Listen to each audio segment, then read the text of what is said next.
et puis como be ha ton nembe len ni wala hada men nabi bataki baro la si be mano insha kalama da dorom ba fa la jama be ko a'udhu billahi minash shaitani rajim bismillahir rahmanir rahim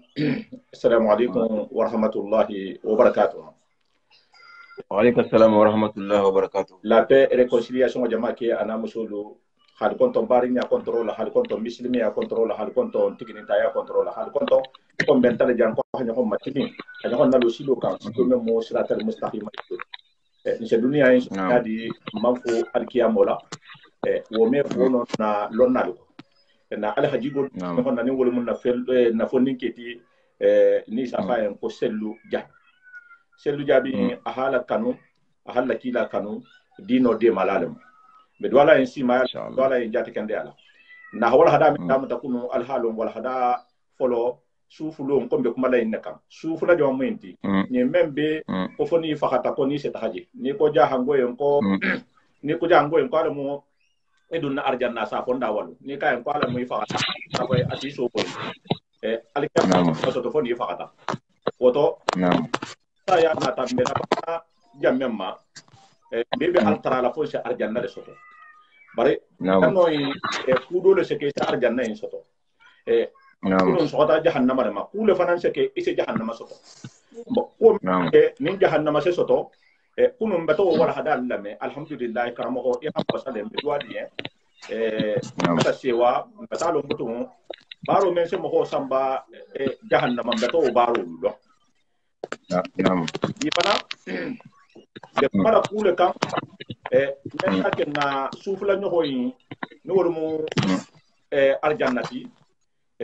fanan se soto nyamen na afi bi fonse non le fanan men kakan je soto la ani mbaru men je soto inshallah mbafe fi senna wasawle fanan to bi mbafo le ko bismillah. Assalamu alaikum wa rahmatullahi ta'ala wa barakatuhu. Wa alaikum salam. Ya jama'atal muslimin wal muslimat. Naam. Summa salatu wa salam ala asrafil mursalin Muhammad ibn Abdullah. Naam. Wa ala alihi wa ashabihi wa azwajihi wa zurriyatihi wa sallim tasliman. Nda contrôle la sila mbaringe mislimo bele kafurngema abo ke kunda to ata hamus kunda to me majigirin faydu la min sembo bunyata natlemu altala la daluti azza wa jalla kana kila la sunnoma alayhi salatu wassalam. Naam. Me kuma la bundala ma ko min nabe nemare asiya nema fanga beti nema ko be danga na mujilati ni sabu jima ko aljannat asesto jigo minula ani tama se minubala ani aljanna fa be nyaadi. Naam. Mena la kumala wala ma insha Allah summa insha Allah ni alhanano mindi naji mbole kala insha Allah ale mela bil kafrunga yen hajaru alama kila nabi aljanna wala ma dila nabi ma abaru fana almun sabat laka amin Allah ya hanna fata nidia min nasa ke ko almedia ma fifi nidia sifa fo altala min sana fata fana amin Allah ya rabbi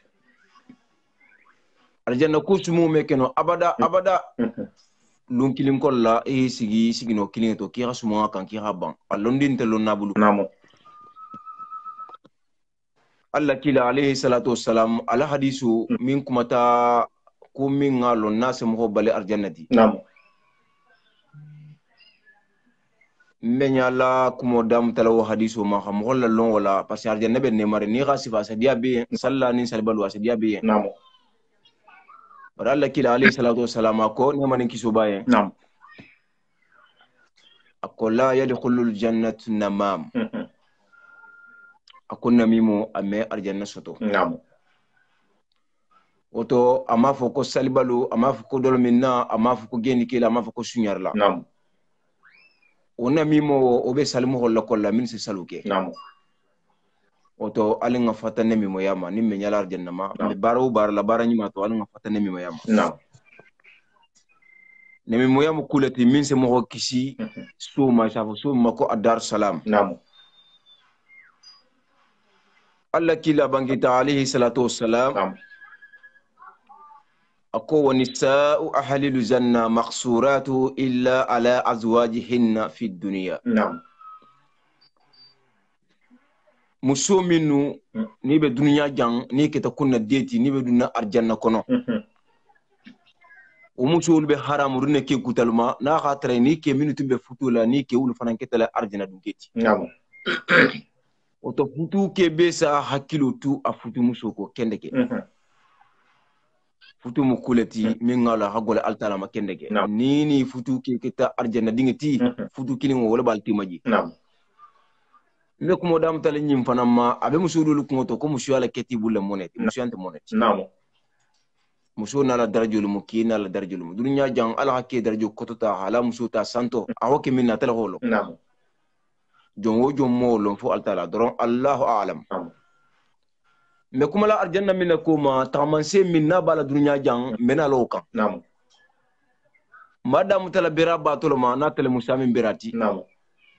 o fana xana gaburo kono ma anin dunya adama dingla comportement lu min sa ke e khafu arjanna ina nam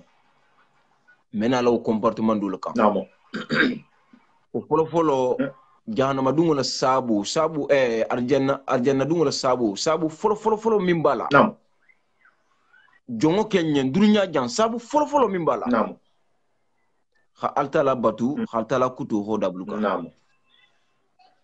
iko ko hafata altala kutu ma altala kutu koto juma mbala nam abe kuma la sallallahu ma de ni ko salibaliya wala mu kafiriyal nam ni ko altala kutu hafata altala kutu ma abe kuma la sallallahu abe sallallahu conseil la kal fata altala kutu ma nam satare se sali e se sun musul bi kun e se tamisiro to e se mistrema ya baro tanin fulo beke bari bar larin altala kutu kan conseil wo be dirin wo mo hollama kal fata altala kutu ma nam wala mu altala la batu baliya altala batu biji altala la batu baliya fanan biji nam nyim fulo nyi khayim bu nyonto altala batu soniata altala la batu nam ni salte bata altala batu nam ni sunte bata altala batu nam ni khajako di bata altala batu nam ni hijo ke bata altala batu nam a folo minti a kalimatu shahada ni khafo ibata altala batu nam khatu indron nama o me arjana di adama digma nam arjanna be dila adama digma nyin kululo nyin kola hala batu fana bari mimmu obligatoire ti kufula wala mo obligatoire ti mo be kay kendo mbay kendente ba nam la ilaha illa allah muhammadu rasulullah ofu o be wajibi arna jongo bima nam e keta tibabuti e keta fata finti e keta rabuti e keta nation fuiti o kembe obliger na adama dingi bima ya khafo ko la ilaha illa allah muhammadu rasulullah sallallahu alaihi wasallam o forin ko la mun jokita la ko salu salu man lu nyato de akita fula nyogolti bar salu fana magole yata alla kila ma khasha ko beti bari baro la ma hagole baro beti dunya baro barani ala hala jon kan ko hake salu hagola beti nam nin sabu be arjanna dungola altala ni jongo tema inin kila hadiya farla sali lulu la lulu mo hakanyam nam mo ho me arjanna sotono salbaliyato nam sabu be ko bela dol se du arjanna na salu man sabati bar tamanse min bolan sena siwul fana man nim fundo man tangina jida inshallah bar salu la ma foloti salu fana ha kan tawhidu la fana kan nam ku chamam be mulla mbake la salu fiya salu tinyale na tele muhasidiya fananti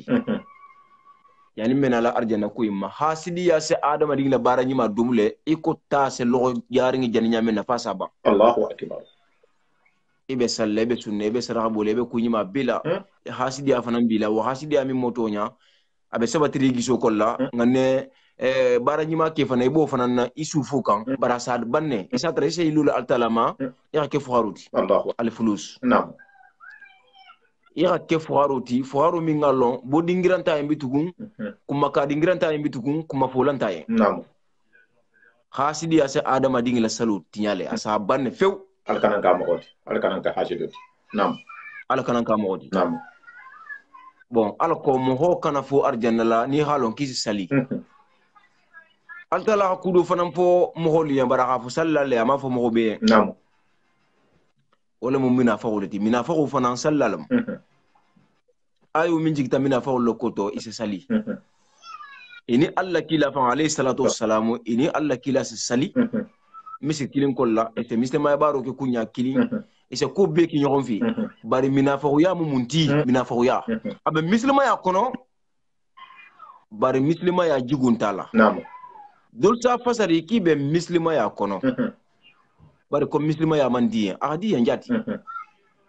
bari mislima ya lafita dajigo minna o dajigo inte barkan walla nam o fananse mo go fule arjanna ngadi de nam mena ala dunna arjanna nemo en kolla arjanna famu munnati munna mo go hakan hanur la meya arjanna ma nam ndulla kan la mo nin ko arjanna nenta ante sefero nyaawo ranti jewo bari i altala halon dembe kumala damiro mimma mbe kumala kumimma ala holon alla fana nga jahan kan inda nam nenta be seferne ko aljannat nam banin ko arjanna altala fan halon ko mimma nam bon kumin dol fana se mo fola al ko ngodon nin kum mata fo mo so nugla meya khabara sifa wol tuji al ko la arjanna suto kana tiyama nam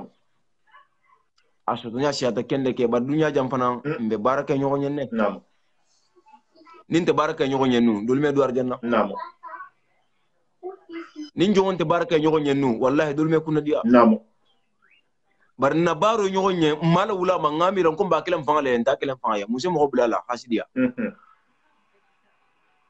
ako hasidia se bara nyima dum to nyala mu isala mu tele la khadi mo ma hakko bini minti ma satra waka kisi ita kunna go ala mun kisilo ma Allahu akbar hake arjanna ngadi malaikul man ku jago ke bebe tama yari arjanna dum ngela lulundi dobe lali la alnyasila nyakan isa fo malaiko min mako al muqarrabuna la ya'suna Allah ma amarrahum wa yaf'aluna ma yu'marun aw wa yaf'aluna ma tu'marun nam malaiko lo rasudul atala ne mola isa tala kamme ini atala sa kuma bari meje nam bar jongo se situ atala nyaw nyandi ini atala mi dama fali ni malaiko lu ntekilinti nam mo kuma nya to ke baro to akana dia bulle fo ya hada mari ni malaiko kumbari nam asyul fajaji espagnol la mo isa fo vilim ma espagne ko Andalus nam atala bini bo ke bini bola bola espagnol la mo sa e ville do be espagne sa fu jema ko Andalus yo ayo donc wo akoko alla kila alayhi salatu wassalam ko adamadin sawro la bama barika dajigo bele kiko malaika dajigo alo hakkan haklima gidila hafu ko alla kila ni sa comparer da fenne sa comparer malaikul nam mu wolil de nam ci kanta de mu wolil nam wolil me fan yafu wolil ke baro sa lo wala mako wolil mi nam adama diga mim fana beduna arjanna dunya ja ya subala ko arjanna diga lamu nam amo shama miji miskino lamu miskino lo ko hagula talama kenne ke bar gansante nam miskino min limani ya tala miskina yakam nam من أرد القناع فالقناعة يكفيه في حديث رسول الله صلى الله عليه وسلم كوني مغمين لفتبنا يالا وسدونغو كوشي وسلم مبغدو مين الدنيا جهانا فانتاستولا دانكارين تدي مغنت من نغا مليون نين كاها ملياري سوتو كاها يفنيا نين الله أكبر ملياري بنا سوتولا انتربريز اللي جاء كالا سيلان كوي هالون غودي با سوتو سابو لفنا موت الدنيا جام ايوه على يوا woto be min nginina ntabanna stolo hanga fa dankarin to tide awani mbo kan alingan hakiltu mbatulan ko mala kata algama namo mo hi hakiltu soto fenga ma soto fenga le seke jagodi higele namo adama ni se tarubo khalasino goti nya fa min ngini o fenga le man sakele am anta kalama namo abito tu anin kuma kamba anin wasuntiya anin saboteru anin jahuya anin mo makumo aben beta min nginina fengo fulu mi mel mar la bulla jahal armul motate anta kalama ala muli manaji la mal mun ala lon amin allah ya ne mo mi lefta arjanna fana dunya jam kila la sunno la mu arjanna sabiti نعم muhammadu rasulullah ala sunno نعم wala mu arjanna autorité نعم wala mu arjanna sabu nyimati yadu arjanna e kana difficulté fu soto نعم min ngan kaw ku ya beti نعم mislima ya kono jahanga ya kono han kaw ku ya handa baro bang نعم ako munata ma jele labanna hamma jele fanga hanna jele نعم ho min be yilata ire arjanna dungula ha sabo ke mo ko tol diminu tambita نعم mo gollo ko ben kaw ku ya نعم khalihi miranun ko min tambita nabilla nu hanna dinki tema نعم nabilla nu hanna ko hagul altalama d'accord nabilla nu han ko altala yen ako yam fandigma altala ko kanta kila kuma wala shuta kamala ko ka ban kanta kila ada tawlo mako wallela walli ya degire messi annabe mola simfato نعم annabe mola simfa wallela walli ya degire amansato نعم ala o ko be non o ketale nabiullah ibrahima khalilullah ako altala yanna ka hayam fa afama altala ka en konti la malla konte nabiullah ibrahima la malla lumminna mbala wulla samin birato alkiyama kitu bila lumminna konta ne torla ntala malla mo holo ho fasaro ke munti ka wa ka baba nta kunna gwala parce que altala ko kanta la malla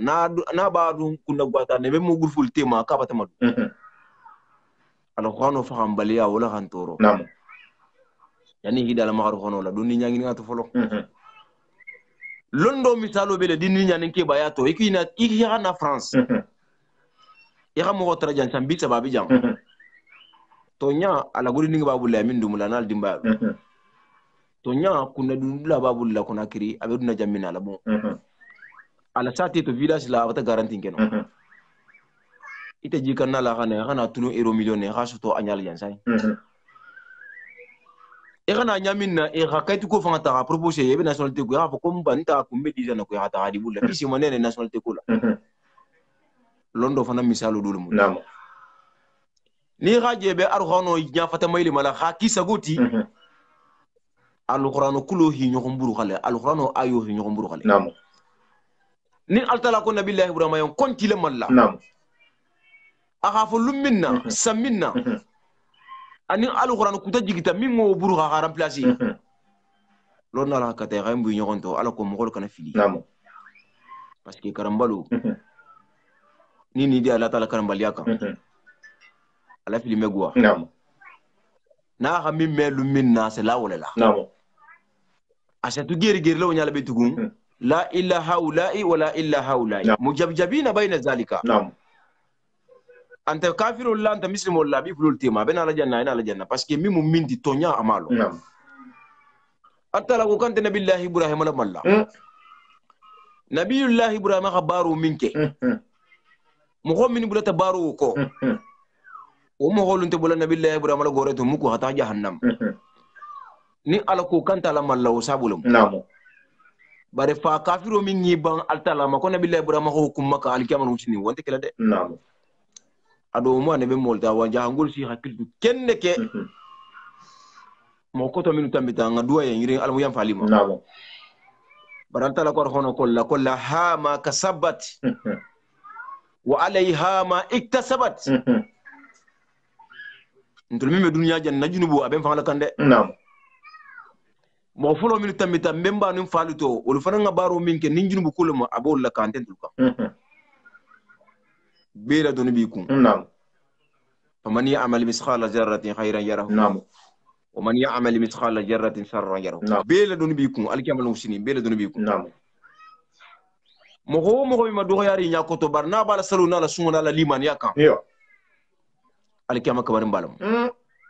نعم muso min be kela to na be torolin akebulla abe liman yare akan fir'aun la muso min ton ko asiyat نعم o fanana liman ya barajo sifala be muso yin halna hatara bilam نعم woni fir'aun la muslima muso yin be daraja kili fir'aun la muslima muso yin wolle le mun ngaje mano kolla muso le mu min keta muso wolliwti ni ko muso wolli wonde keri e kana fo koto nyalamu de fir'aun la muslima muso wolli le nabilla musa tuta mo min yenna ya karula wallilum aka darajo min soto anabe arjana place min soto la ni musumin sabarta kilato arjana le biyen e ko dingira min be asetu nam ko bula muso be fundula be ke meke no daji go nyima kanketi namo abe fana meke no daji go kuruntigiti namo musolu fana ngalon ko arjana meso to sabaru ko namo ja ke kurun soto fana musabu do loti muso yen ka hadu arjana baramal namo sabaru sabula namo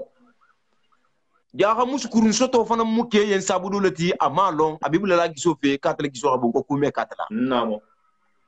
me mo la subila non fana na parce que me kuma la arjana soto kenya la kan namo nabillahi ayuba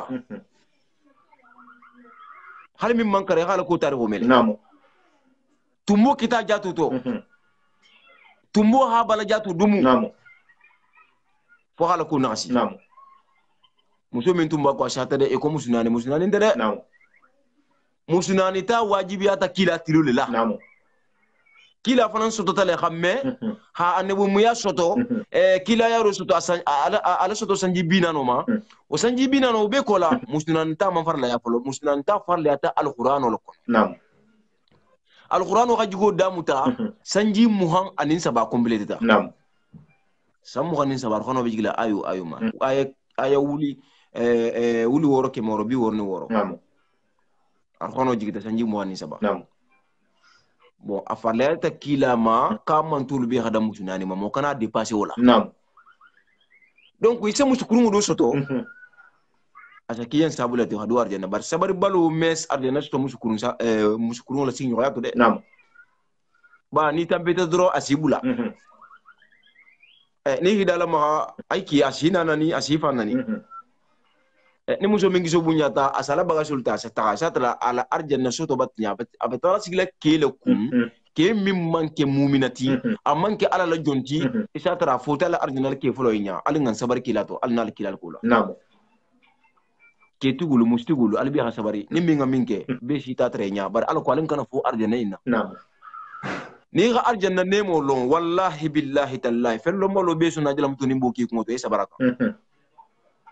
ni ga arjana koto min be arjana kula ni galo isi na ni fana ni mi tasara nam isi gosi isembo sembo minno imi kakan kibi tasara nam o be arjana kuto arjana dignu tabumo nam tasara bali ya bi jigoto mo min me tasara few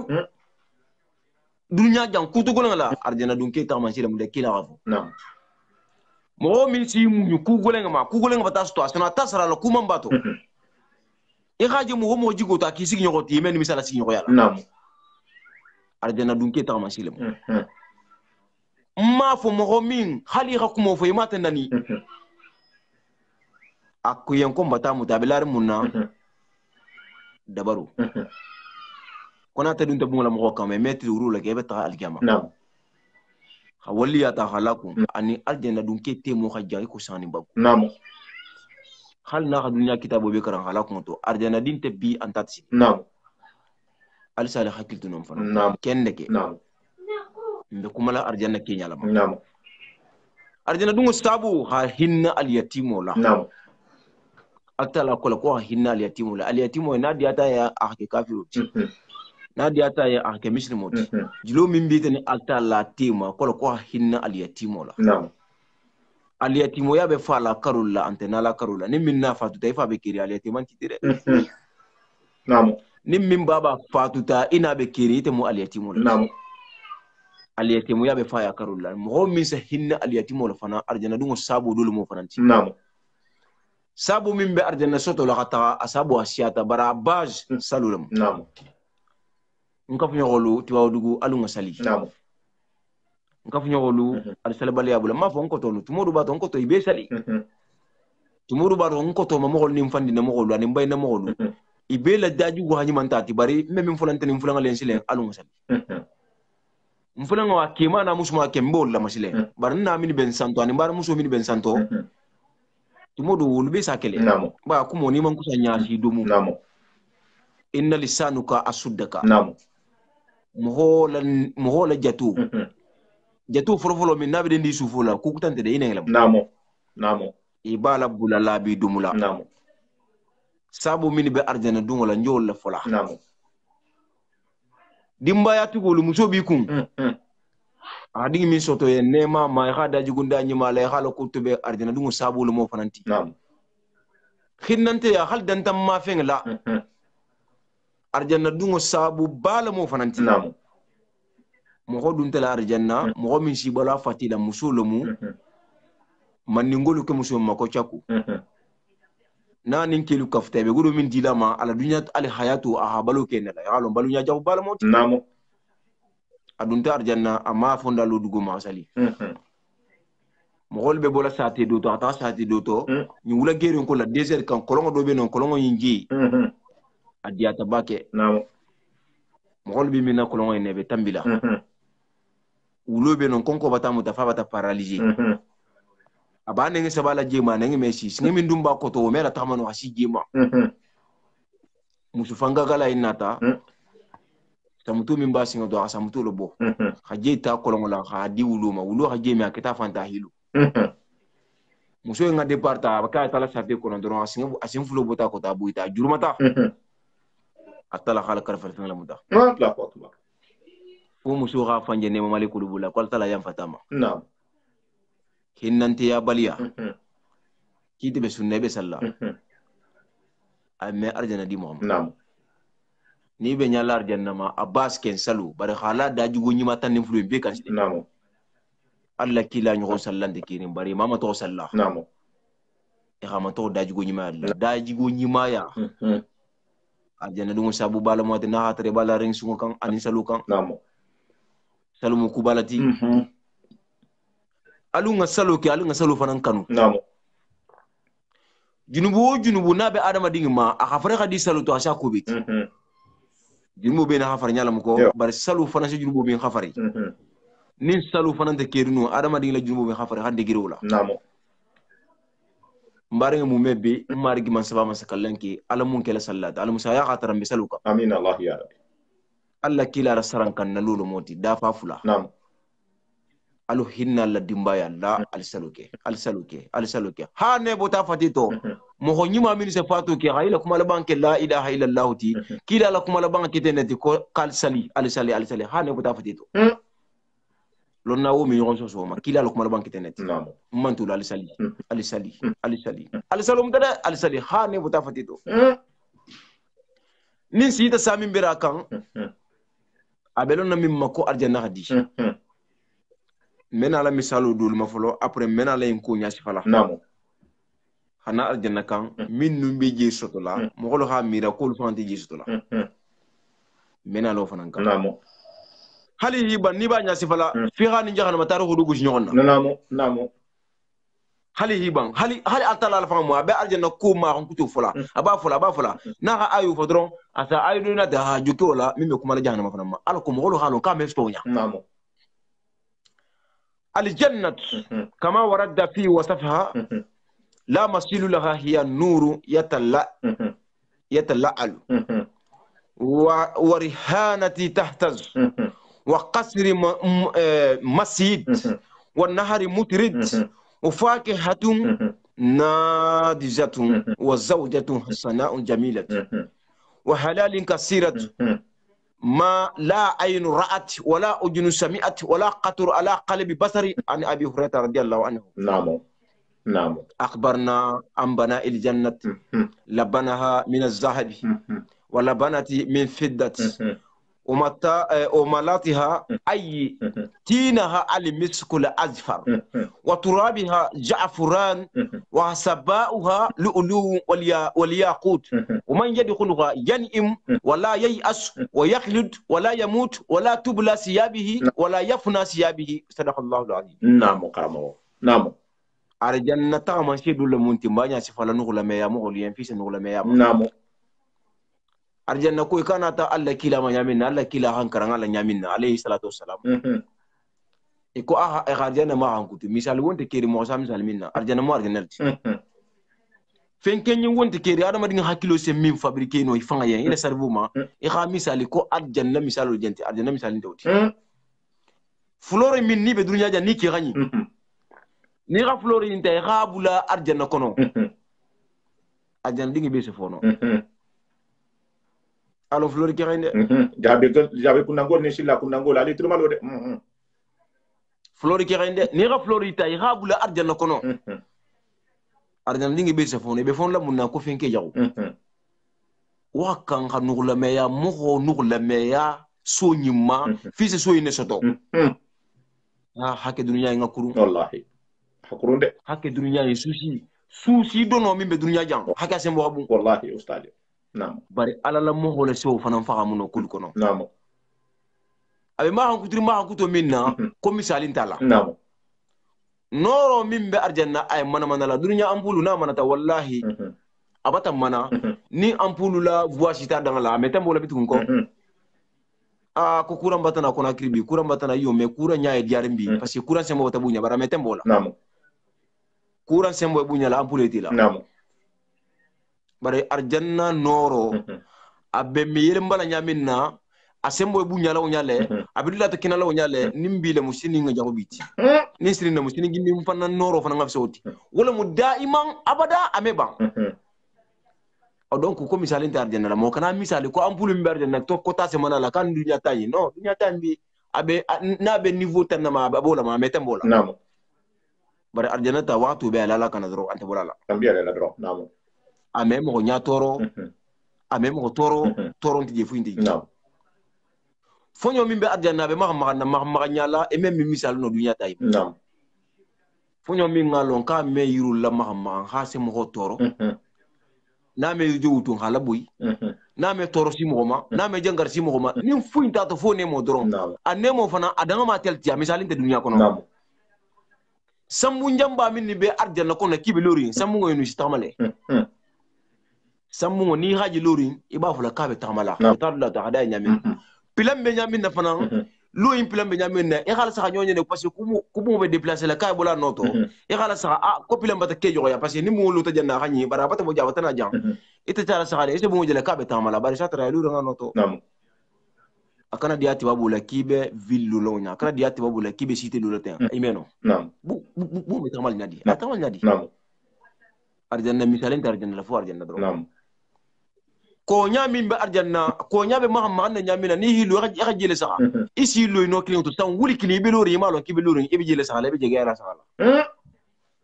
jela nemo sabula sanji wuli kili ibe lori ibe jege yarin ko nyala sa la ko nyabe tibabu la piscine ngajele ndefan jemandi parce que jula kulu sa la parce que Fatima bolo be je jani xabal ma kulum bubu lan takuna ko nka fu ñoko ki ka xambal ma kulum je mo kan ya tay ko piscine ko la dingi ni nani fa tax yi ñoko na saxaji ne mala moti ne man toti ne ma woni toti ne yi ku fana na meta ha alo piscine kono a dit ba wende yo bara masata ko je la hasta tu je xana la mo la ame journée fan ki je ko bari arjanna nemo nyi njami folta ko nyaay yisi lo san wuli killing ibelori ibala sahala ibalon kibelori naam nemo sabula o faake hatun ayirdingul fana nadiyat irdinge ibela kiti nyaar ibela kere yaare ni kha akulori je iko pia kero alon pia kero ni kha bantu to je safo ka am monte yo foni kha faray salon ka molam naam arjanna irdinge be kulori betene afita kerla malum bari misalo to irdin wo yidi ne gaje ko la jani ba nene le safa in sifala tum be nyen dunya malekul safa en ko bari kalma nene folo namo nin dunya man e ga irdin wo je dunya jang asifa be arjanna bari ser dinge fananje arjanna kono ima lon ko irdinge fanga be le ten dunya kono ima sibala hakilu fanga me ajeno dunya jang namo foni dunta je ko le salon ko jahir dinge fanga be le ten namo ani o fana mbele je dunya talube ji baradi ani dunya di ande kirinti namo ni khayri dinga ta ni khabule dato ni kharu mo damta sikele kana fuido mo arjana kolla fuido dinga ndoro foni hobula lumin na kuta fana mo de salon khafu kalta la dalu kele al dalu bito pitan sa hakar arjana kolla namo arjana ko musul fana ani muso min be kunna diala hadu arjana kolla ke nya sifan ni nabi da namo ko abu isungido ma ani sungido ma tema no sibiro nyi wulkil nam namo e siburu in konti ya nyin kilin nyin sigi la wuli kilin sunji fulo tema namu sunji fulo tema lulu jafran misko iso doron je muso sunji fulo no tema namu na ni mbaram tulo alsal hakiltu dino hanat nyantenne dunya muso kenyanta diali la ko haje sunji fulo tema de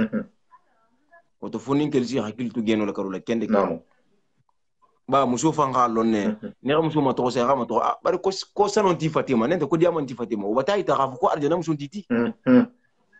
awa arjana muso lu ja hawla bi fatima namu kenya dang la moti nim lefta mushni mala kemi muno di sasoto wa halalin kasiratun halala fa min be arjana kono na be haramurin dunya jan o fana ngasiya dolo be haramurin dunya jan bar dolo min bar janna kullu ni ha mi asa tama da marin fatile ko ta ha tay kunti ma hishintu ko no i fanga salon ko fene jam fatito de ami sira ami jangara bulela namu ami bula mana kan fu fanana ami bula mana kan fu la miniri nara doloni namu fu jato kendia hala jato kendia kan dro anim fatile noro ama haramu fi namu ba ni ga duniya ta mi fona alayhi de ma ha ajana tawmi namu dolo min fana mu nya nene man dolo min sifa je tulo nene ma me abada sonno men nene ma la mira abada o dolo sifa wala be ardina kolla wala moti lonna ko ma fenne molti la ayinu ra'at nya nene ma me sifa je wala ujunun sami'at tulo nene ma sifa me wala qataru ala qalbi basar hakili dema hakili ma fundu tigima anene mi mira sifa ma khafo yo tumo do bato abe kala do sifa ina de non ya kilo me faamu arjanna dolo arjanna dunnal yamin ba min inate muta abi khurayra tama alamu altala nyada abi khurayra tama kila la shaybul musibo nyima karna ba akuy kan kibaru arjanna lu nyala kula jaha arjanna be lurin sanolela mo kana banna ya ki ha etage lu sanola ibe gudu bula mintu eme gudo sotono eme sotono abeto ma fanga ko be ko ilaw makolo aha ja habe lorun gudo le fanana o gudo comme gudo pièce min jentul bulla jante bari tulta min ber janna kolla anin janta mo kana fan nya ibanti fan nya xafu abe notori wala moti abe peinture lin misko le fanana misko e ko dununya labunde wonte dunya kolla ni nja ngolu kama ko garbanu ji yo suma dia labunde wonte keri labunde mimbe hormara sumo hadi ko misko namu mafo nigérien te misko minate la Guinée Madina de mofo de ba ni xafu jan dol sava ko labunde do france jan ka da gol tem fan ci ta ko 500 euros le mu nante 200 euros le mu ko sumo hadi le misko mimbe misko mimma nga préciser mimbe makka original labunde te keri mimbe hormar ngati labunde te keri miso mo wadati namu wa turabiha ja'furanu banku mungo min nabe arjanna kono banku mungo ja'furanu lam ja'furanu sumo hadi abe makka hijira lo halonne ibe mimma ko ja'furanu namu wa hasabauha lu'lu wal yaqut beremesen min nabe arjanna kola dunya jansa ko nyama fanga ni ha beremesen tate hala nende gudron kan se beremesen min lawnya arjanna beremesen min bije diamant bulelem dunya diamant fangama bedan ni diamant bulel namu memu banna yangi na jani sa sto mestono adiati la nyonye ni nyama eme diamant buleta ha juruma nyogon kan kitala ku joxe kolla ba kutu kilindron isa dulle jisa kutu kilindron ala kutu le bunya masi se kilo si dunya janga je television na ko 36 millions d'euros e batel ma ko lulu ko di e batel ma ko lulu ne xame ko lulu diamant bulele namu o diamant bule wo wala be keri ardina dingle abe sarlim fanga be fe mo fanga junta le bi tamalaka namu ajane ngadi de ala ko nugula meya mo holu kha nugula meya ma faliyata nafasul mutanafis nugula meya la ken do kan nugula meya la en kushi falama namu o man yadkhuluha yan'im wala yay'as mo dunta arjanna atalabata nemema ime sunu khira fahanta to ime sunu abada namu ime sunu abada par ce qui complexe tinte mo la arjanna kolla i khamalu ya kaf nyogoma suusinte mo wala arjanna kolla ko kudol miro janne may maalo be bolo konti filoto nyamina wonte arjanna kono wa yaqlat wala yamut mo hobe dumala jele fanan sa ya fananti je wala jidiya Allahu akbar wala tubla siyabihi fano min fanan bi fatima me koto ameno Allahu akbar wala yafna sababihi ila foninki ya fanan te banna ikunti o me gawada e kunti ma megi abada ibe jato kenya re nyami na lulu ni ndul bilal jato kenya enka la yataqawwatun wala yatabawwalun ko kanta ho meki je jile bo meki ji e muka kulti de Allahu akbar ibe do mo arjana kolla wallahi ni ga dumuro ke nyami ne ba kilo nyale bar ko kanta kanti je jile bo ntiji horoke ni bije kolla musu wuri kilimbi sagotule musu wo musu sini ini mimbe tula dula kilin sini ginni ini on tula dula kilin ni min tula kilin bi e ko junubo nte geno min to few atala masusun ta to few arjana lam naam arjana nemo ne mana biji bar musu bel arjana dingi be arjana dinkili wo arjana dinkili musu wuri kilim bi sagotule Allahu akbar musu dunya musu lu ite fanga musu min kanu fanga dunya jam imeno bistola khali hagudu soto ala musnano be ki ganyo sino le kela bara musnani tigo do be jasa wandi musu jela khamila ma kono to hala ma fa da namo bara arjanna musu wuli ki min biente musu ita hola kanu fa dangala namo wala be kirin to nyati namo nimbi hadisi ni fana ngadi biti wala be arjanna namo wala ijara ayta sammara ayta na'iman wa mulikan kabira namo ni ga arjanna je distance kabirin jela wallahi be jamina ne mo shi mai fa salon ki bata man sha jaman sha min to kotola dan ne mo dan lan min kabirin distance arjanna di rota sirati tege bi kullarin arjanna ma ni ga arjanna distance la sam bisa be turu ya sigi asa ki yam fa yiki wata dunji anne mo a fonyo ndigi min dron si la ben asa kele fa yiki wata dunji bari nga lan kana foy na de namo a fonyo bi fela fonyo min fulu sarje na yin laben wala se mo ali halu fa mayli maflo Allahu akbar Allahu akbar ya ke ba ko to je musu ko to je fonyo min fulu bi laben na iman dunje dala folo arjana tabe a sefere ma ko la ilaha illa allah muhammadu rasulullah sallallahu alaihi wasallam namo muhammad inte mo ndinde sifa manda sifa de dala wallahi fu mel ni ngi jana katin kunna wallahi billahi tallahi Allahu akbar muhammadu inte mo ndinde malo mo fu munji kani haltala to fe hafana to juka namo hali hiban fi hato namo hali kafiru fi muhammad to namo muhammadu inte dal fen dinte alinga so nyima namo alinga so ene sunno ma he alin kan yohona durgo kolta muhammadu ne sunno la kumo la foto alin kan so wala namo asmo ko nagwale namo namo وما أخفاه الله أن من نعيم الجنة شيء عظيم لا تدركه العقول نعم ولا تصلي إلا كهنه الأفكار arjanna nemo fanga hal dunya hakili ma bilat ngon kali himira ali be kan nema kili ibante khala arjanna nemo ame masuti ala fang kitela hakili wadi kan nemo to be nyawnya ni fanga ye ki be fanya ibante la al ko amolu tulutu bo hila milante ya arjanna nyini ma imeno woni dun taji ar khono ha dula fato ki hadisu ha dula fato bari imeno fi arjanna la nemo la وأبواب الجنة الثمانية يدخل منها المؤمنون كما تدخل الملائكة أرجنا مبوندا سجلت نعم جيلا هبون جهنم جيلا هبون جهنم نعم الجنة بوندا سغوني مومي نعم يكو جون سدونجي كو مومينو مو جالتي مسلم مو جالتي استاذ mumino be keri muslimo be keri ko ja fan mumino lebe dunar janna atala ko fanga la jigona le yelo ala banta mimma ako wa abwabul jannati samaniya ko arjana bunda sa goyi mume yo yadkhulu min hal mu'minuna ko mumino le duna jede waaw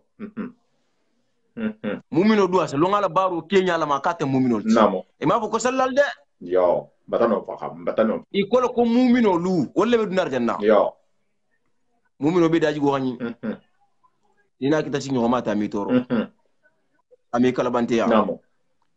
ame bulela musoko ni musulo fana ame buleke ko namo ame asina muso dinge samba moro liya muku nin kele fana mu o fana me ado na koto na asigi nyogol dinge samba moro liya muku namo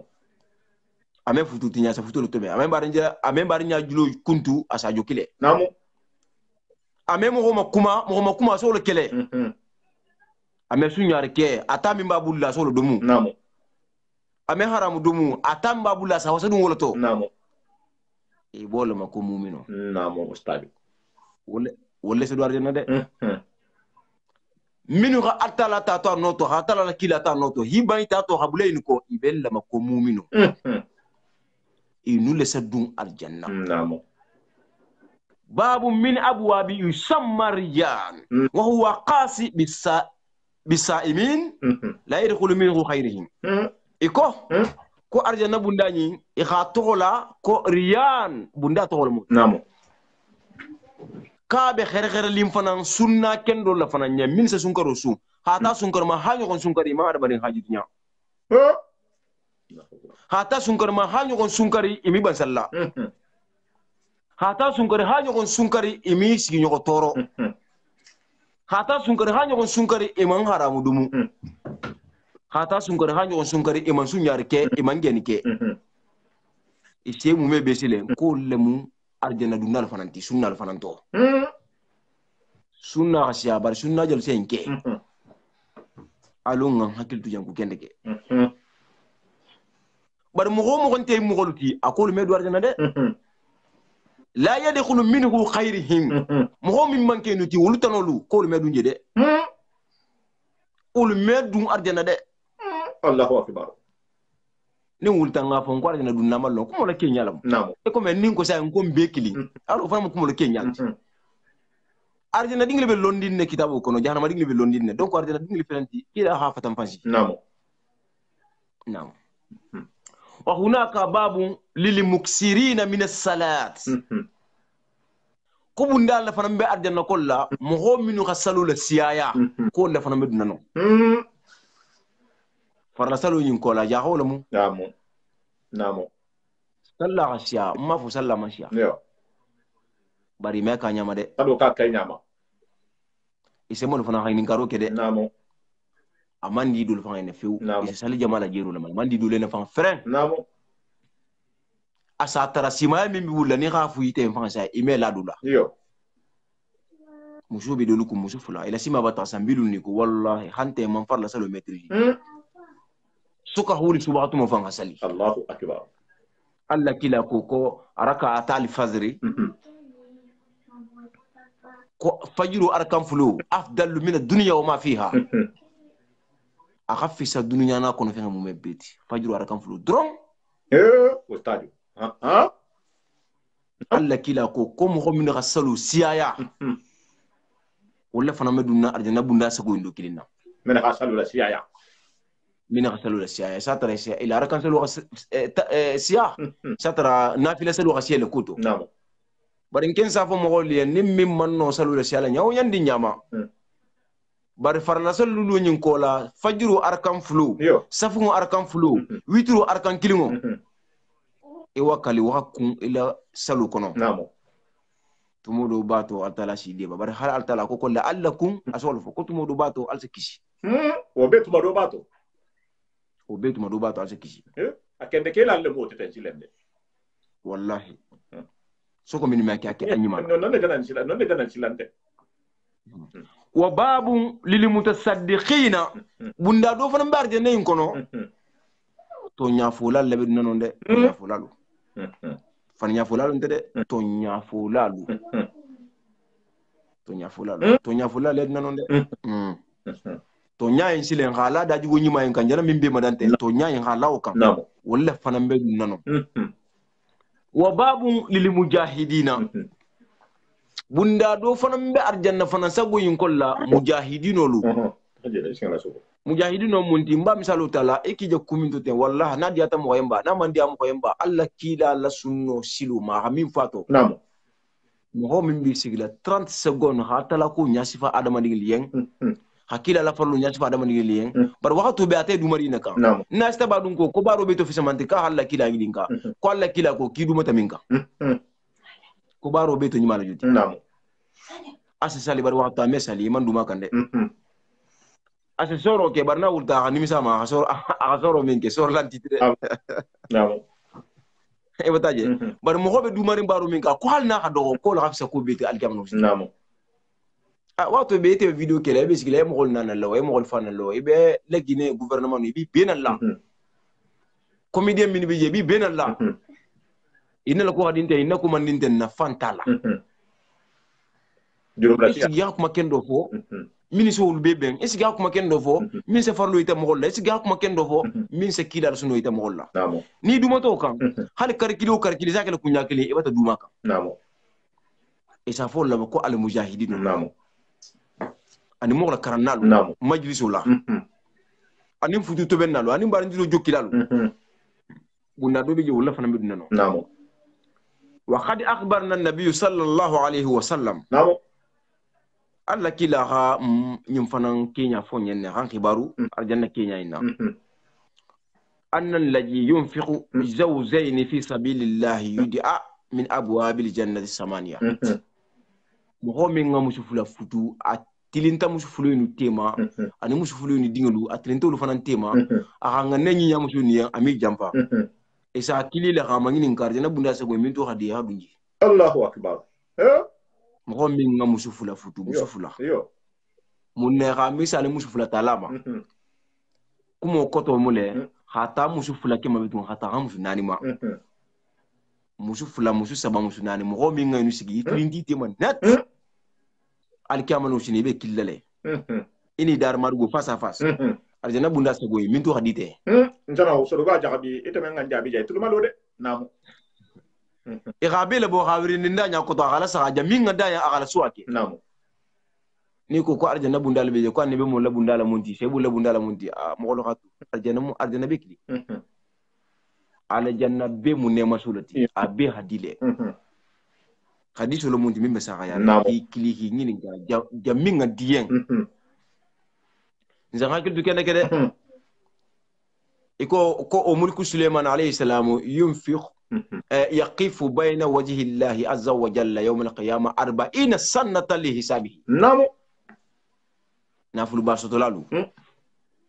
ni be marsarin kum minna be yandarin kum minna be fantu baya kubul kum minna intaman kunjala manke se jala yani min arjanna mafolo annabillahi Sulaiman altala annabi mo la malkila la mo namo alla mo kende balamu ala dambe hanin kende ke parce que a fa keta fa annabi mo afa mursalino afa mansaki namo a daraja sabon bi ka fu nyooma bare alkiyam no musini abilu la samin birato altala bale alla lula jannabe kontiburu banala ko to sambina ni altala ba jujila nabillahi Sulaiman sambina ni ala ba kontibula ana fulu min suto ala tama nyami khalif findi kesa kilinde mu ahadu nyami na falta la ko ntiba be lekini jannabe dun nar janna umo la tiante mbe midarin tiba wadu na lama minga kayto suto ya barla la kayto la uba halalo kan kake jambaru hagu namo ni balute en kan ifata nyinkan wallahi sekunda dia altala la foni jere ha lawga namo mbe midar mo be ma Europe mbe midar mo luma mini be bar layla kayto la inte business woto fo baroni mbe midar mo luma courage ali courage mbe men fana fala ila jang ustad nti ila mo kuntu la de si hakketo de mbe men fala mo holi yenda fonni ke fana nyende ha formation ke formation ha métier ndigim parce que na lagne bi fedenti fonni kelu lagne fedenti bi ante pla ke nyanyima et ces formations que les gens tubabu dugu jang amay kuté fushila nte men je ko mala exemple ndia fo lien jang nte be na la jall menna métier tembul la de barbi na nga jang mbata sanji tanni ko be bara nga formation leke ninna ku fo ngona bara nga formation ke ni tubabu tata nga formation ke nga diplôme soto a diplôme fe lembulu bar ni tata bara la bi nin doli se be bara la nsije ibe yahan katarin sembele baro iba bela mais nte be baro mena machine mena baro be so nyar sembele barante ni suma ya bato si so facile ni ngumbe bato se climatiseur la itel ni la bara sembe bay ben tere sara khasi téléphone sarati adu be baro mena da baro sembo ha bon asiante woto ha formation of fananke mbe fonni ke encourager wala ise boje ise tahiya sa ila gene ise taha mo fanan karanje baro la ise ke sabu ni ma fanandi donc ila janjana ben ne bete wala ko to ngajan ka fa aha donc mo habalu halalu la mo halalu ni lafta arjana nan arjana min nala nemo ya sifate nam mulku Sulaiman a masala kede amma faketa ala barula ulun ta fa kunna alkamal musinin ko sambina ni kan alternative nam afa kita man sakile di bara fa man dunya mara amala baru da buluka afaha munke afaha negolo gosi numuya ay baru ne la alkamal usina ba dingi tula lurne sami ata janna dingi bisu tula altala la yankatula sambina ni abe difficulté oto na xani be mul traje na ko la sa fo ka konte ke nganter na janna la kontu malo nun ko ni jansuto ka ke mbata jigate parce que billahi suleyman na ba budo min soto ala takama nyamina na fa minu mara ulbe konti buru wala khabula nyi bila sambina na bilurin altala la ngini ngaru nya koto abajabila mar muslimo lo asala hakilu jema kenne naam soko fanna fulo min fa be stolata stunya mangi ni hidablo fa ndu sayin e saru hono kuluje fola mimbo fa nan jabila ati jakali ala fa altala bar hono aro hono ne jigilo lumina fa ngina tala kulu duru bulatu ba malo ndeke mor kenya naam parce que solution golento ma ko adama dinga fenga do minti tati ki hakuna dia sto kan solution gonta mar hono kono anta ma hadisu kono naam mishala jarratin hadu muitante illa farla salu binani wala bila mutalila hadu tigma hal no tigme so amesale ta ko ne jaro man ta kamal sile alum be baraka nyonya nako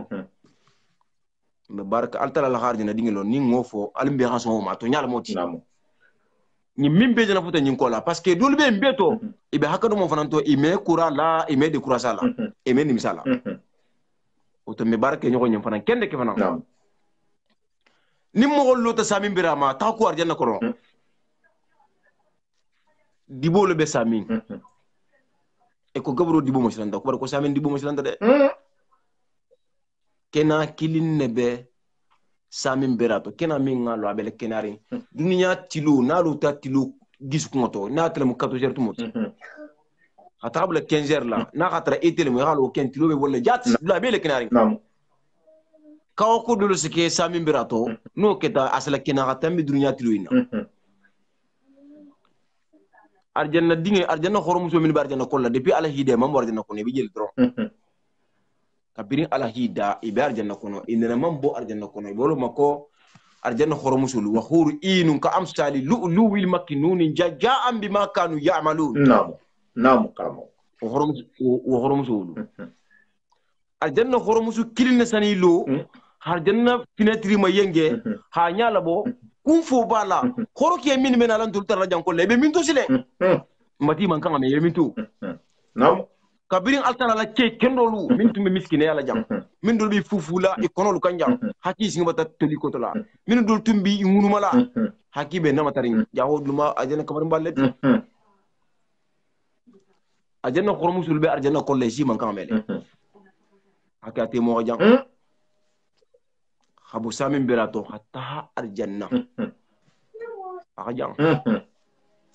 ni arjanna khormu su killing ha nyama yenge kumfu bala na ha nyama yenge konon keso min bakana lulu arjanna lulu konon keso min bakana yo usa ngani min ko nya no alu ta samin kan habu arjanna hatabula samin na samin sala kenale hatambi dunya tilo ka to jarla se dunya ban ko makina nyami Allahu akbar Allahu samin bera bu nya ta dunya te kunya wuli tan nin fula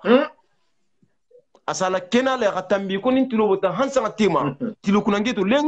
ase dunya la kena nyami nati wala konon kese kilingo arjanna hormusul konon kese kilingo na ha anyama yengete na konon kiso bota la lumière ase samin bera to kenale hatambi dunya tilula arjanna mu min toti ala nga jangini jebe sera kena namo wala hake alako janama din kanta ha janama i halon kati ko nemo do be kirina be min folo ko arjanna i be halon ko to nyala mu o franci ke wala namo atama sedo itila hata man sedo itila wa o ta man sedo wol sake ko min nyana lo kan nyante kala halon ne ko nga horomu to minu da kibe aluma kono alu doluma kono ndi ko do kum fangi jallaten ka kono kesse kilingi min ba kan na wala lumière wala je janto kinarnde kala dunya tilo kona se giyatenne Allahu akbar Allahu akbar kafirini mislima to nya fulani fan nya fula keni musu be bata kumfa fonga tar jana janne adu mbede talaji jahannama be lura konko to abe wurigila tala nya ko to abe lembala mo gonta kerin sa mimbira to min da ga jahannama konko bala amo mal sana moli khanilu altala ma be kejo gare abe lagam furi abe findi asana altala tara wasu fananna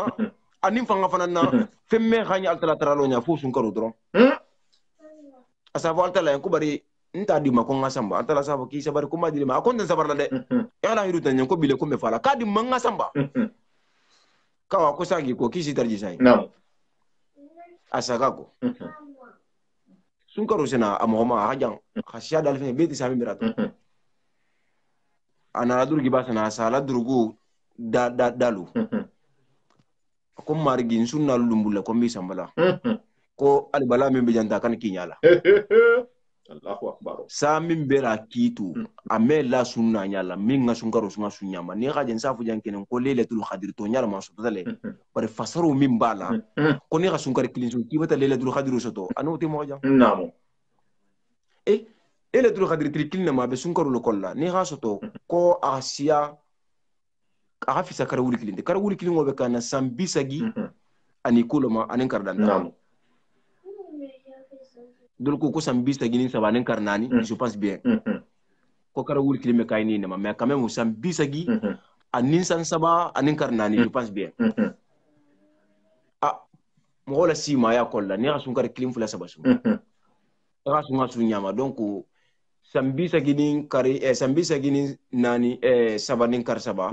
ni tato soto sigilla kilim fula saba itala simante aussi la mo me sembi sa sigilla saba soto nya tulu nabi nam asata leti bata ka arjina dingeti sata sikanta to nam bar mo sa se besu na fu arjina ina isi mu me be ga besu mi manke sun karoti ya fu arjina la munna dajigo de xamem fo de kon ni adama dinga giso ma nyinya me arjina sto jamende imesto ni giso ma nyinya imesto dun sa se sewe yugo na sa yalla si sewe yugo na fu yalla si sewe yugo na ki batata france batata mal legne kawa ka salon ko mikirno parce que abaye ko na wotata non ko te balu yante nyala ji ngane sena yo moti arjana dinga ala xamin darjana dun kama ngane me jogo ya mo ko wallahi bar bi ngana jogo washade wala hakin safo ni sa ya kata munna dulse kasi munna dulse inna lillahi wa inna ilaihi raji'un munna dul ba fola munne ba fola ko ko bari ko yuntum mo nyima balati taninte munna dul bo fola ngane manyi ni ñogol ne adama ding manyi fa mo nyima kilin lu bara adama ding manyi be masilandin de ni sunkaru altala sa sunkaru yo mini hisu itahibulekum sunkaru fa mo malamu ko datu ko le antato nam mini gaso asibe moto habulakum iko ni hati ko hakki jifo ko la asam nam na ha ko dunya mina singina danta ni mini ko altala so fananta halaka ko jongol mi te kisingina le konta ala le mengina mbata hibulekum sunkaru mo ma ni se bo mo holbe te masami hatta arjanna kono kito me la sunkaru sunna kendo nyala ni arjana dunal dun tajme hi taraje jingin ka ko mun tambi tano isa fo ko he ko kunni man tambi ki be strati min ko forin ka be nyadi i me strati salo fa ji nyala nam sunkaru sunna kendo a me strati salo ya nyala misri to salla kendo mimma la misri to salo ke ko har musu hakuta de mo fo de suma be do re salla musu ba fa mayli man la rangato anati yamunna e be do arjana ko yo e me du arjana fu ane wurdi ba la muso be sigire yung ima hakuda ma dum hakul baltima e me do arjana de o be bali hali khanyim fo adama di so me be jana shakuruti ame bimbe ameme nam anta min fana kala ban wulen anta kala no sunkaru kurata la kidenu kenta la bitu hasamba kito bina lala altala ko ka me mo mangini ka ile baro mal kam no shini ngini ka ro min be forte ngini kar kenya la bala yo namo akum mo le ngini ka ro kya mo nyogo ma parce que mo nyogo mo man ko bilo barkata altala ka me mo mangini ka ini ko munni no kitabu mi baro min ni ka kitama idin la kitabu kumala abi ni wala tema ni ko kira to gole ile baro fanga funya he ko ki ga min ko nya kontel mo ko ibidi lay eme fiki namo ala ko ka tente mo mangini kala junbu malika man musini ifan ngalo ne betala jamina kabini samin e halo ne tala jamin Allahu akbar e halo katti e betala jamina ini atalantilu lo kumula hal janni jam kumo min bala jongoti ma kumo ko be ngini kala al kamal musini ko tenente limba nya bolo mo ko la nya bo kendo me ga fahamu ila barabata ko min be dendi la no ba nya bula ila barabata ko min be dendi la ino ba nya bula ay salata lo fendana ko mo lo ata mo se ta min be tambiro se tammi se do arjana kolla bare mo go se dunna arjana kolla san wuli kili arjana da mambala mo go se dunna jahannama kolla san wuli kili jahannama da mambala ustad ni mo go wulta ko alla kila fulo se do arjana ki alla kila fulo me do arjana alla kila se dunna arjana to nyalam bare man to sama se dunna alla kila hinnante ya mimbe alla kila la sifanti kiri nam fero miro min sana alla kila fundo ma alkiyawon musini amanto be akisi nganne min batala amanto be akisi bara altala me so wala de nani ma ebe alla kila la kanjoro la komin forin alkiyawon musini kasa kanjoro ke kanjoro ya no be kala san wuri kinta bin kola lam ko arjana dinga min be duna arjana kila barani mala halal atala la funitira kan kila la kanjoro to de rasulna ken do be tifo nyoje kila la kanjoro sunna kendo lube kola min bena la dunda arjana fana ulbe kola asa kanjoro ke mo min ye min beta dun jahannama kila sana kanjoro ke ulle kila mo hol se dun kila la jonyo ko tal kamalu sine arjana dinga be isi bejele be kila la jonyo ko kila fanga be jamina la jonyo ko be si bura ta nyonka ni tata mulku Suleiman safo kon ta dunya be torle lun kili ngol tala ga yam fam man ko ngam holu ani dam tamma fa ngum me be aga fo ko lun kilin kon fa nga dunya dan tamma fa be balule nga dulu fa dulu balala o konti fili bal benna est ce que ko na dia o yile nga bolan tulbe yile tegri nya ani be mo nabillahi ibrahim ko altala tirulu mo nabillahi ibrahim ha altala a place bastol de namo ame hanya khadala ma altala yen khali kalma kilina ko altala yam pala mo duma nente ko komunum alillahi ta'ala jiga tugo min bala ame hanya hal dunding nam fanya sigi saba wol fu dunya fanya mi ngalon ko fanya fi mandi ababa ki hata jalam badullah sita silafata ta abul te gafana ka kono bari min alko akanta atala soso nam alko kopi ko ne billahi ibrahim tegre ngatuna ning ame afana baba en te takala akala sa ta la bar la nyaminna ala muso ibe tala jamano do kan o man sakiwo mo nini le muso taje na ki ganyin fa hadu bato fa ta ni muso khasi nabi la ibrahim ko ka bar musulum altala ko kumuna kama fa kala musulum ko fa man lalale a jalam fa ma tegen tegel minna ha tegre ngata ha adin jalam kumba do kan to ha may ninka aki ha ke mo ngin ka ko tumo do bato ka sa fo qura tala dini wol fa namo faninya sabunyi annabi la ibrahim kayna fu duniya jam namo jangul sa sutura ko to nyatana wala fanan sabulo womeno kanjuri kila ikita wolleti nyaw nyandi nyama fi xafan nyafu min gulinti misalu la muntin tul jahangul yemme ko mon fulan tulle nam annabi mo min silanta altala nya kiko nabillahi ibrahim khalilullah nabiyullah ulul azim namo dunya bi annabi mo lafisa mursalino lu keme sabatan in sabula fanan ngafisa annabi mo wuli keme mo wuli mo hanina no niti ulul aji mo lulu ne fanan ngafisa mursalino keme sabatan in sabu fananti allahu akbar ulul aji mo nabillahi ibrahim bol kolla ame hani kanjuro kila alkamal musinin ame hani ada gulu fulu mboli nyoko na kuma altala ye yin sabula ka hafani nya fi ma sabu ne wolle si la si ma yake dunya kolla nyaadi yakatu imam fani nya fo mi me gravelenti enema mo toro enema ila toro enema si mo ma o mekeno tumodu ba to ite wolle se kisi barki hilu altala nya ko to konna kankara kuna ngulu kisi ano hakilo mi o fa amuno parce que man fisa nabi ibrahim di ifa man sa tim fa la fanga ma folo jangulu anu hakki du jeto nabi musa alayhi salam mo ko ta fa nanya ko ha altala tarayen alko altala sempe ma ko ameno ka mo fa le kabri ar hono ko altala ko nabi musa ko mata yam fa ma ko mata yiru mo fa parce que kibata nimisa amala ulama fana ko la ko ni mo mi ngam mo fa tawnti ala ko wallahi abele ka ru iki ga dunya be le fa mu'mina kili ni ga fa man qatala mu'minan fa ka'annama qatala an-nas jami'a mo mi nga mu'mini kilim fa abele ki adunya be fa namo ninga mo do la tariko le me ka mo bin fa kala la ni ko ko matam ta sinin so me furi habo kon si bumbe nyola ni ka fa ifati to benyo mumu kortelam jangul ko benyo ne a korte mara ibarta le man bara lulu ni mo fa junu bol be sefeli Allahu akbar ni min ngamo kilim fula fa sa te ko labitu mo wolil te mo be hanya dala mala namo hari tata aventure le ni be dun na fi ro tala yohon kan ne ta da man nente ini problem bati ba dunya kono ini me ba dun da waro muto nyalti ko namo kitabu hasabati la alla kila hasabati altala faranga sabata kono ko da bari ki xam ho da bari ha no to nyala mu de namo to nyala mu de namo da waro sotale namo bari da baro da bar la katran kem balale to nyala mu bar to nyala mu da bar ko tide nabi Musa ko kateme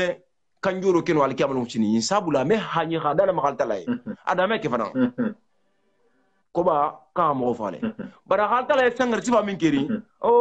ko inte me hanyi masud na talay an nabi Musa mu fanga dunke dul ta tala la jongol kono a mesilan dinke nya mesilan dimbunya mesilan mansnya mesilan funya altala ki frawna kalumina namo frawla etasi deki kemiluluni abasigiri mu wando min kan san wando hakima bilarin altalala nabillahi Musa ha singilta ha lo firawna la wando ka lama sa wando abe no ra kolla mo min sa khanyo kire won dunya tun kon nano fo nabillahi Musa kilin nda ame khanyo kuma fula altala en sami mira lulungo ame khanyi alin ni ko fa inna awliya Allah la khawfu alayhim wallahu yahzanun ko alala walilu sunun to wallah imesilan arjanna kwarjanna kibe fulo wala kime sila wala wala joti kila musulu ila talibulu idingilu ikanuntelu kisa faltala nyenu bima kwatala hadinye bima argono tafsiralu ala keku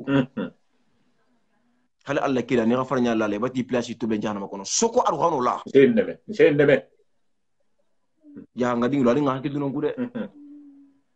ali ngahaki du kenneke a hadinye kenneke ngombe ma wolli hadinye mogo nko wolli masha Allah almi bekele wolleti amin Allah ya rabbi bari mogo kani tawla hakuke ha dembende ko wolli karla wolli fana me mogo fa ko wolle me musalla so dada xam ko tol jiga ko ko hida bari wolle me o ke ko wolle me fa mogo muku ko mata muta wolle khali kha kukurun kala sari asiyam payma Allah kila la jigo dole be wolle lu fana hali bata wolle ma wolle se dinyama ami danka ami kele ala le fanga se wolle le kelo ke bar wolle min sala drogo sinan kelo la wonte wolli dire wolle min se tuidi masa kunda te mal ko yata kasola wonte wolli dire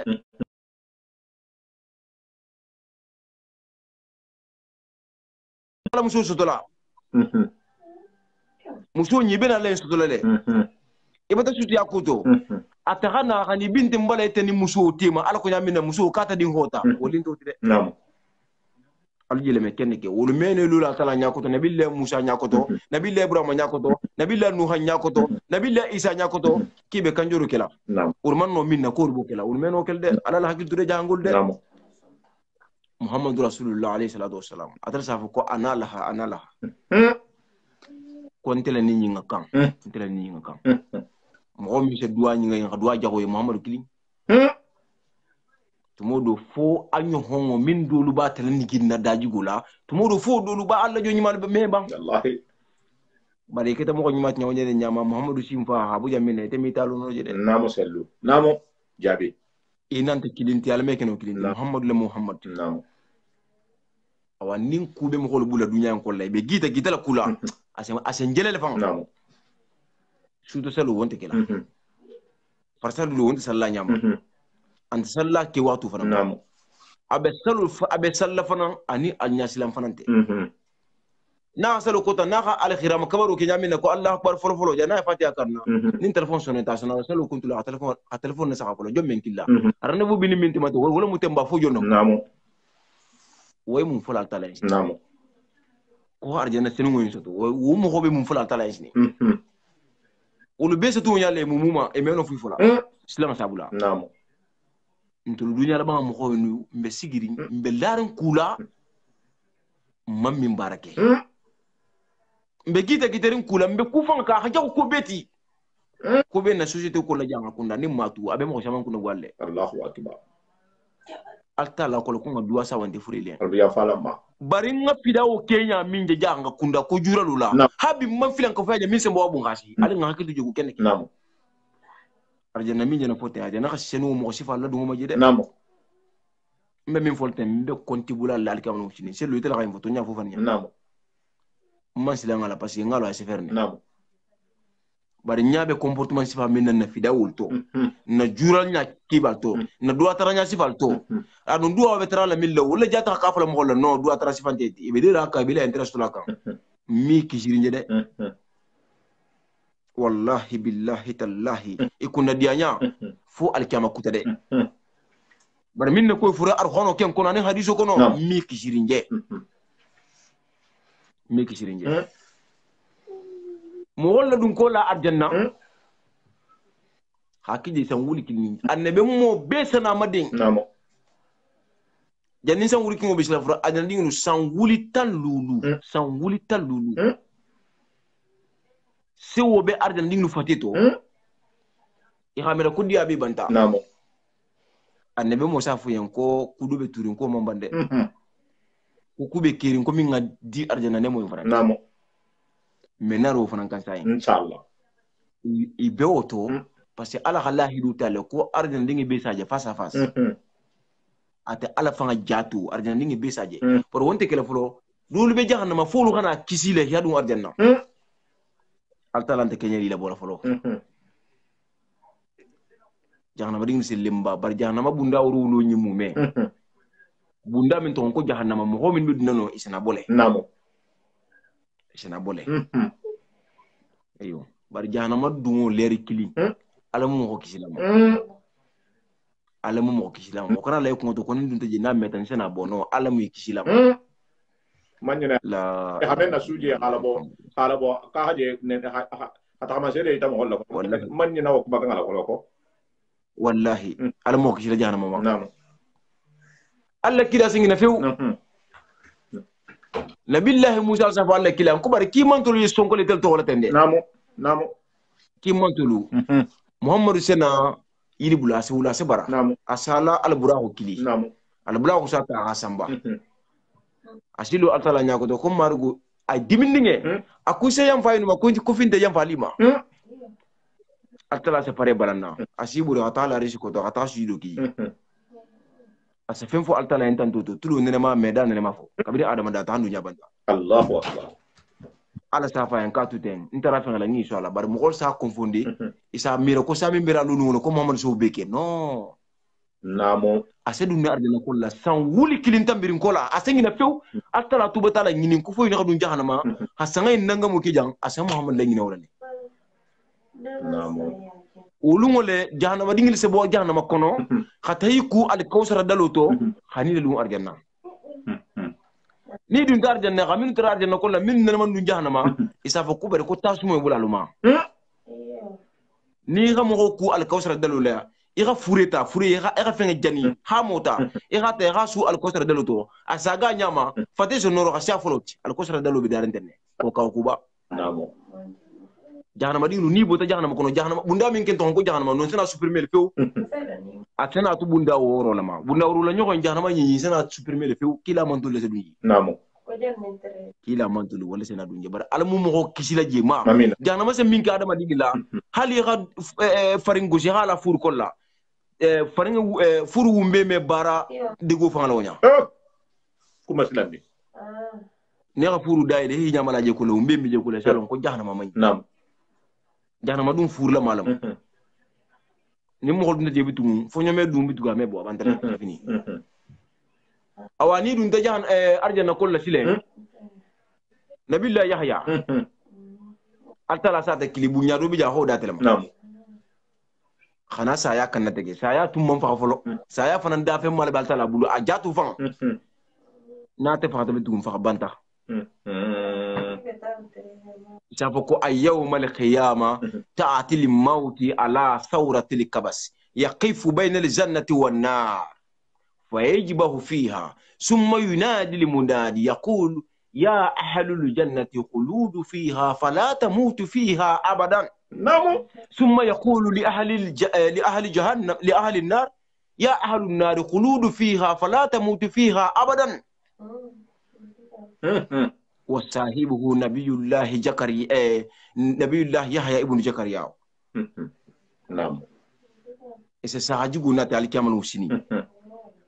isala lu arjana ni jahannama tima bar saya lamu asa hajigima isala la isa kanata jo sa kanata ge artala so murbadu nabilla yahya labulla munna ala so bunyata hadi nabilla yahya makatele be saya kanata ge la munna a depuis ala hada ha fatuta ni diya na mantara ne musutima moho ni mugita hi hayra musuta lumene mantaki musu la fila halala musu ni fata banko milum Allahu akbar wa ni fata banko milum mako banko se moho min bedo mu ko be mu fiyangalti a'udhu billahi min jalika no ni muka exceptionnel leti no bar moho min tuta ani muso man haji soto na fatuta akita halakita kafiru di banko melum mo lo haji faamu kenni banko melum annabi mu wonti kerin banko hamindum annabi mu kullu haji bayina banko me annabi mu dum de annabi mo bila lara nyamen nay ni sami mbira logite man se wulu nyale banko mi dum fo nyama nyi fo nya se mo jatu nyale ya hayo fole kuno kabrin kuno be mfoka fo nya se mo hola se mo banne imata e bi man kurayna foloko ngam salo do fa len dunya se fo ninke je akabun akajang ni kaje sabo kase mal sa ku flata asga ko asamba namu ni wulta wala lo teram maka 90 minutes juillet 45 minutes mais abata kuri ani lekli batala dal non 45 minutes abata kuri ani lekli batala dal ni ka jato je e ka loje e sa ko mbotato geno se mo faible le ha sembo bang hi barko bang hi fate 15 tulori fu intato nto kumaro sansi kambi bare nganda ma jira dron ka fonin kile longla namu nin nabillahi yahya sahu kana tegbitu saya banta killa safo katulu arjana dinglu alu marjana kolla sayanta lenje fi ni bi hadisi ngani bi tabada altu je kono jahannama dinglu alfana ngatu jahannama kolla albi jahannama jamino nya bunda woro nyi mume sayanta lenje alme koto alme dinnya albi je bitu abada nimmi hagole sin ngole biti alfana be je nyale ala sena ridwana ya marika ha aljanna bunda balang aljanna ningi bibitu kurab ne bitu isa aljanna bunda balang altala sala abada sefer aljanna bunda kan hasinya habang hikala la masabala ko jang amela ka bitu nemo bije fana wolbe dumala namu malikul kurbi jahannama sabi be malikum mula ton ko malikul kurbi altala so fana ya mari ako jahannama bunda afrimi bunda woro ya sabi afrimi jahannama kem bunda yimati supreme bitu tan wuli kilinta birin kola la mo wol suti nyoko ne ko me sami mira lo ngole ko yimbe seke namu san wuli kilinta birin kola la ni ga jahna bunda balang hadiso ganati kona ga trawlo dunya mambang dunya konko balu ababa harum balu asambu njambalu abe seke nyoko to ni ga jahna bunda bala ni le ma o fe woni le ma fe ni kirin dunya kolla ise kun jahna bunda balang kan la sembola ni mal kuru be ga jahna bunda ta dunya ginno min be kunna gwata dunya adama min be kunna gwata ulbe udna dingira min to bunda ba kilin hata tan abala sa ta bulu kilin tan nako na ha bula abula kanga na khatara ibulu safanga malaikul man na kulembe ha samba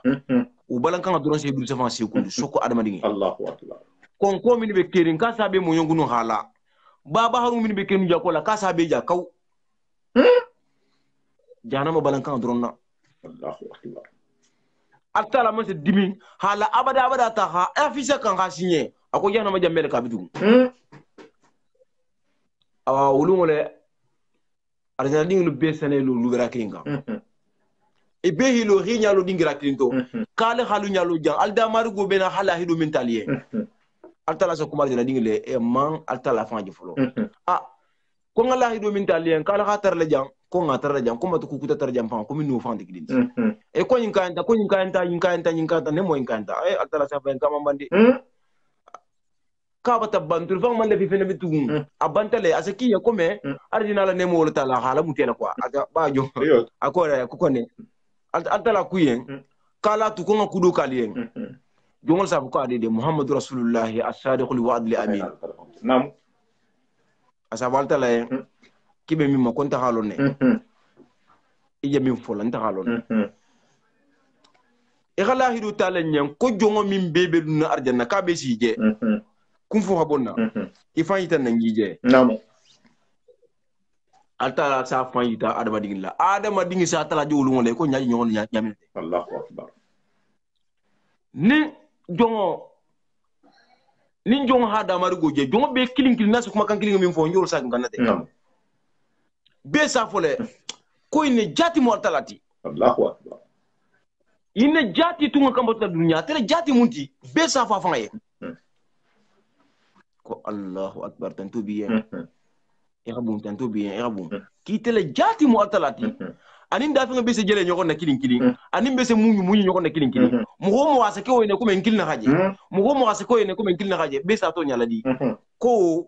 mo holte altalaje lu min arjana kolla o diata ha tambi arjana nemo tanen fulo mbila Allahu akbar annabi la musa sa dia ko to nyala mu ko tala mu konta maje ko bar konna kuma tale nabillahi musa ko kani altala kuma ta touriste ne kon ko kallume dunya jam kani altala kuma ni a kuntinyo min ba kunti ma hatabula asoni la asoni min te asubukan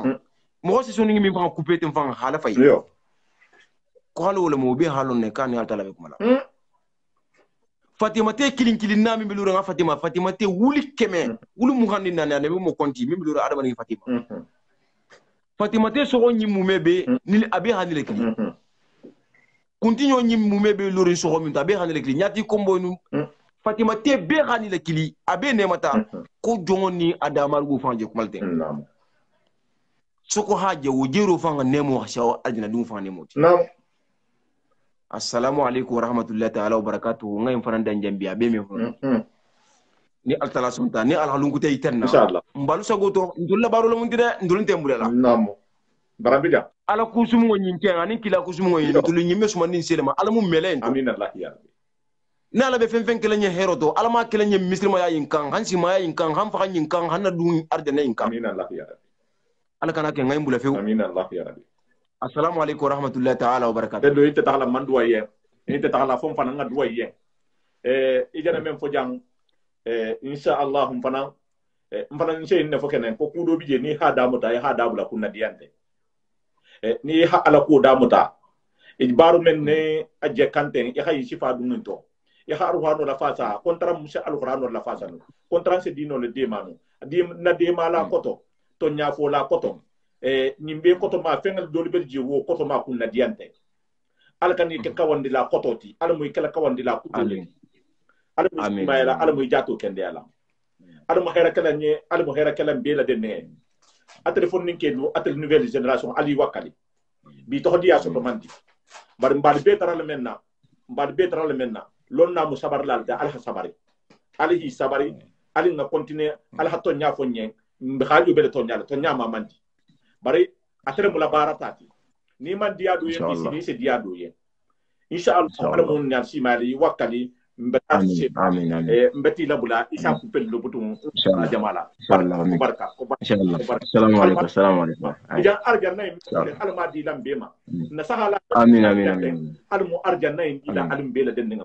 ala mun be tar la arjanna dingel kono la ala mun jara la kon kanola ala nga ñohon na fasa to ñaka ala nga to ñogo dabula yande ala nabi en telefona bija sentani se be manole na la hatra be manole ala kumanya ala fonya nganda di go bula inshallah wala be man ken inshallah mo ho be se ñaki ya ko fo mo ho yebbi me to ñako woto ala si wakale ala si timina dia inshallah ala ha message inshallah ala hada ala ha partager c'est lu mbafu den ko salamu baraka wa rahmatullahi wa barakatuh Allah أنا كلمة إكنا نبولان تفاعل إن شاء الله. إن شاء الله. بركة.